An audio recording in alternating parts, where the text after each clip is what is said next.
Hello and welcome to another Common Core Algebra 1 lesson by eMath Instruction. My name is Kirk Weiler, and today we're going to be doing Unit 10, Lesson number 6 on bivariate data analysis. Ooh, that's a mouthful.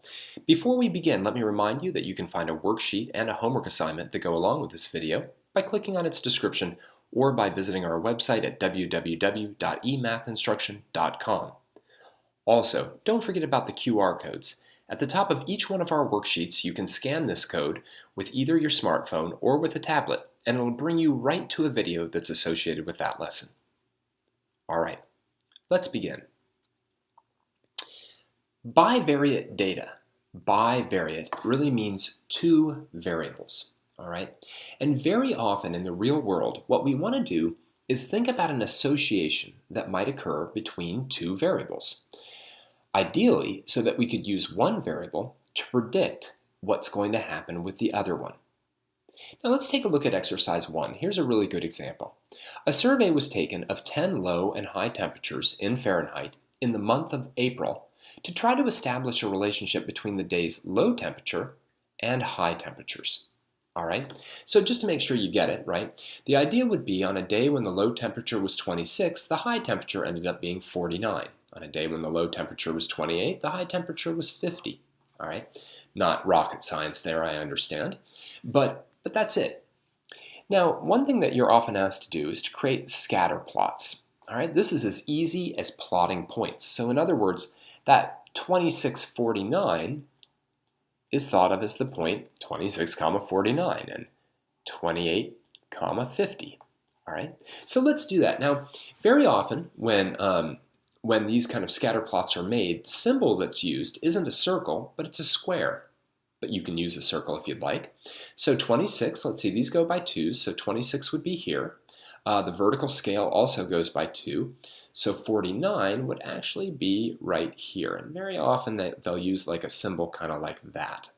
That's supposed to be a square. I know it doesn't look like it. Let's see, 28 would be here, and 50 would be right here. All right. 30 and 57, well, there's 58, so that would be 57. Just watch yourself, okay? Then we've got 32 and 54. Let's see, here's 50, 2, 4. Remember, it's all going by 2's here. All right, what did I get up to? 32, 54. Let's do 34 and 60. That's an easy one. 60 is one of those major grid lines. All right. Then we've got 35 and 58. So that's going to be right here. Should have actually been more down on that line, but that's okay. Let's see, 37 is right here, and 64 would be right here. All right. 38 and 66 would be up here. 41 and 63 would be something like right here, right in the middle of that box.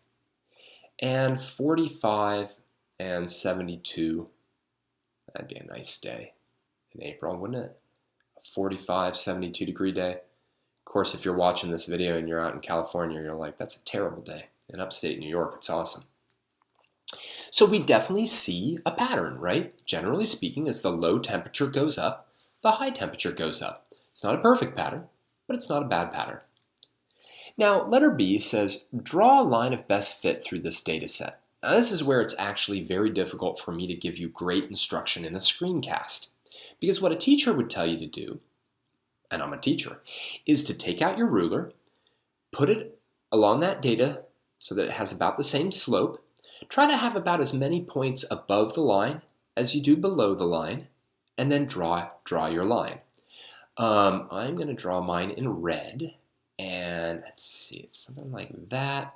So I think I'm going to start it right about here and draw it like about that. That's pretty good. That's not bad because I've got 1, 2, 3, 4 data points above the line. Sorry, 5 data points above the line. 1, 2, 3, 4 below the line. I've got 1 right on the line. It's pretty good. That's not a bad line of best fit. The idea is that we want to use that line now to actually come up with answers, right? To predict things. Now letter C says calculate the slope of this line by picking off 2 points, not necessarily data points. Okay. Now let me pick 2 points off of this line. Maybe go to a different color. Now how do I pick 2 points? Well, you basically pick any 2 points that you can easily read. Here's 1 point that I can easily read off the line, and that's at 32, comma, what's over here? 246, 56. Okay, and another point I could get would be, I'm trying to use the ones I originally did. Let me pick this point. Maybe it doesn't go exactly through there, but close enough. 40, comma, 66. All right. So, I mean, now calculating slope is something that we've done quite a bit. That's the change in y divided by the change in x, right? So that'll be 66 minus 56 divided by 40 minus 32. That's going to be 10 divided by 8. And I actually want this in a decimal. Forget about fractional slopes. I like it as 1.25. Okay? 1.25. That's it. So, we filled up the screen. We're going to keep working with this problem, but I'll make sure that graph comes with us to the next page. So, pause the video now and write down anything you need to.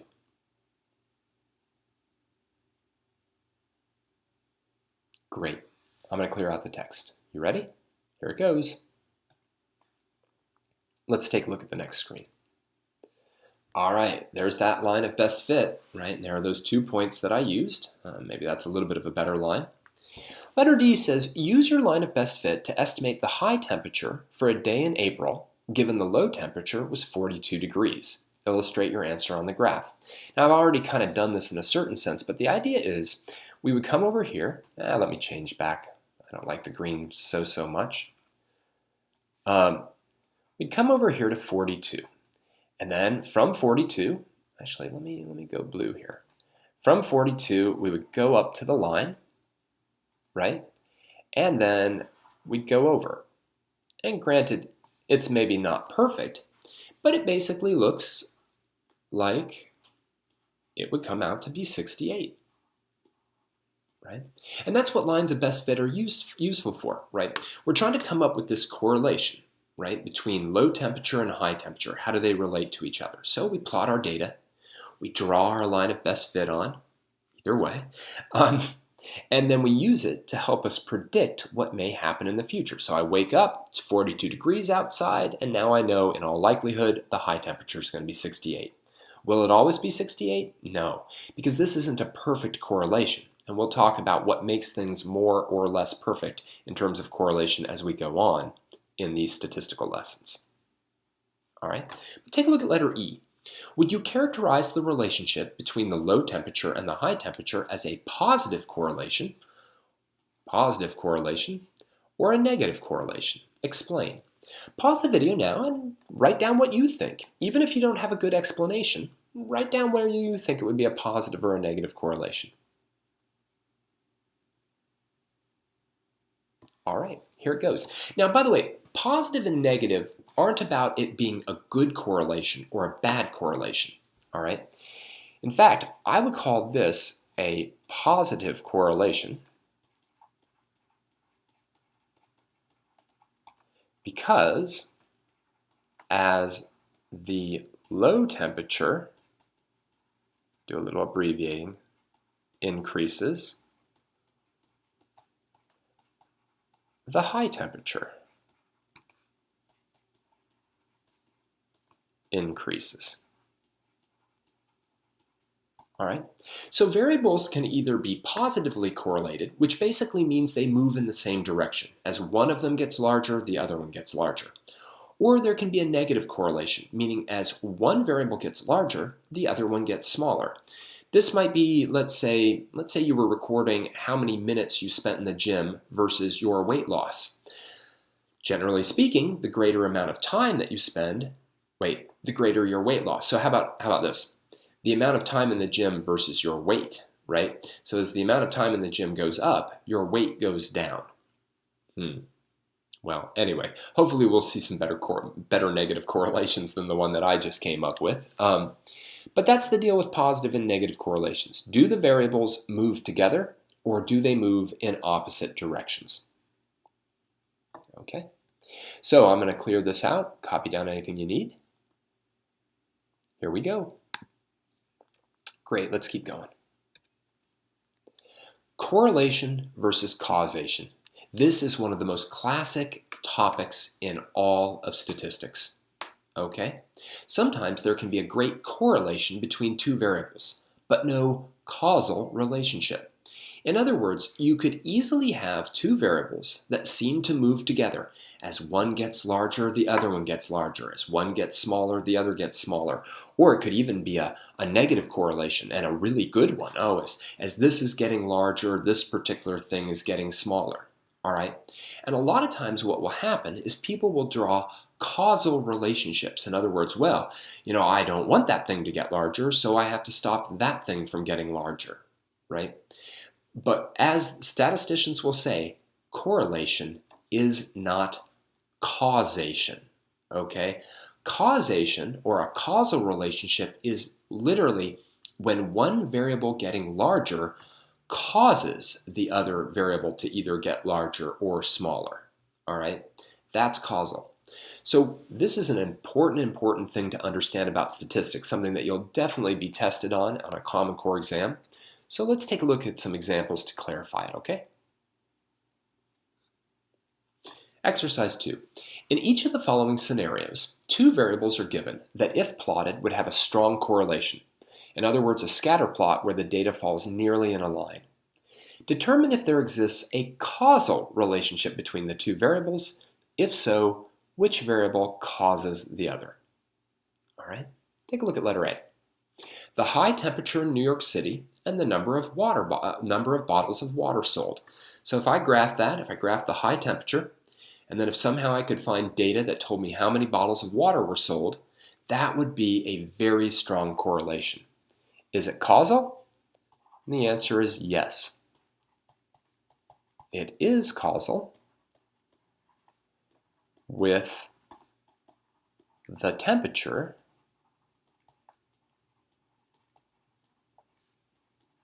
causing the water use. You might say that the temperature is the causal agent, right? It's not that we're drinking water and therefore the temperature goes up. It's that the temperature goes up and therefore we drink more water, right? Letter B. A person's height and a person's shoe size. That is very well correlated. Generally speaking, the larger that a person's shoe size is, the larger their height is. And the smaller a person's shoe size is, the smaller the person's height is. What do you think? Is that causal? No. Neither causes the other. In other words, right, just because you have a bigger shoe size, it doesn't cause you to be taller. If that was the case, then when I was in like 8th grade and desperately wanted to make the 8th grade basketball team, I would have just gone out and bought larger shoes to make myself taller, right? They don't cause one another, but they are highly correlated. Here we go. Letter C, a person's weight loss and the number of hours a person spends in the gym per week, right? That was the thing that I was botching on the other one. Is that causal? Think about it. And the answer is yes, it is. And we'll say this time, the hours spent cause the weight loss. In other words, it's not that you lose weight and that causes you to spend time in the gym, although an argument could be made that the more weight you lose, psychologically, that makes you more motivated to go into the gym, etc. So, I don't know, maybe that's not as cut and dry. I think if you give a good explanation either way, it would be fine, right? And letter D, The years of education a person achieves and the salary that person starts at upon entering the workforce. This is a huge correlation. This is why teachers oftentimes tell you, you got to graduate from high school, you got to graduate from high school, you got to go to college, you got to go to college, etc., etc. You know, my parents always encouraged me, don't just stop at college, go on, get a master's degree, get a doctorate, a PhD, get a law degree, whatever. And again, this is yes. All right, it is causal. And specifically, the years of education cause, boy, that is just not acceptable handwriting. The years of education cause a higher salary. Now, I've been a teacher for a long time, and I know how teenagers like to argue. I know how 9-year-olds like to argue, and even my 6-year-old daughter. The point is, you can always find exceptions to the rule, right? Always, right? And that's not what statistics is about. Statistics isn't about the outliers. It's not about Bill Gates dropping out of high school and becoming the wealthiest person in the world, right? That's not the deal, okay? Statistics is about what is happening on the whole, right? What's happening on the whole? And so if you want to argue that no, a person who drops out of high school can make more money than a person with a PhD, I don't disagree with you. That can definitely happen. But generally speaking, the more years of education you have, the greater your starting salary. All right. So pause the video now, discuss, think, and write down. Okay, here it goes. All right, exercise 3. This is a classic when talking about correlation versus causation. The table below shows the number of firefighters required to fight a given fire versus the dollar damage done to the house by a fire. So in other words, like somebody was studying this and they found, for a particular fire, 5 firefighters were needed and it caused $15,575 of damage, okay? For another fire, 12 firefighters were needed, and it caused $35,400 worth of damage. You got it? Letter A. Are the data positively or negatively correlated? How can you tell? Pause the video now. All right, well, fires aren't a positive thing, but that's not what this is about. This is a positive correlation. All right, and the reason you would say so is because as the number of firefighters goes up, the damage does as well.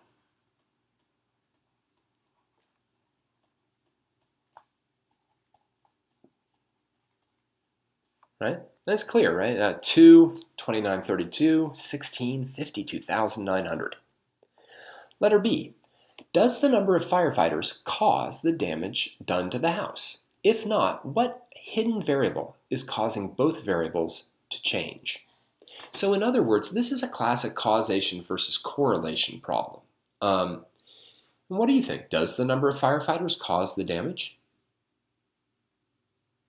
No, of course not. That would just be silly. No, right? But, and I don't know why I want to pick on them, but you could have, like politicians oftentimes confuse correlation versus causation. And I could see some very, very silly politicians saying, well, look, more firefighters, more damage. Therefore, let's just reduce the number of firefighters that go fight a fire, and therefore there'll be less damage. Well, that would just be crazy, right? The hidden variable that's causing both of these variables to change is the severity or size of the fire, severity of the fire. If you said the size of the fire, that would be true as well. This thing's got a great name in statistics. This isn't something that you need to know, but it's what's called a lurking variable. That is one of my favorite math teams ever. Lurking. You know how you have like a younger brother that lurks? That's literally it. There's the size of the fire is in the background. We don't necessarily see it, but the bigger the fire, then the greater number of firefighters and the greater damage done, right? Those two things, number of firefighters and damage, very closely related, and yet neither one of them causes the other. It's the size or the severity of the fire that does. All right? Doesn't feel like we're doing a lot of math here, does it? Feels like what we're doing is a lot of discussion.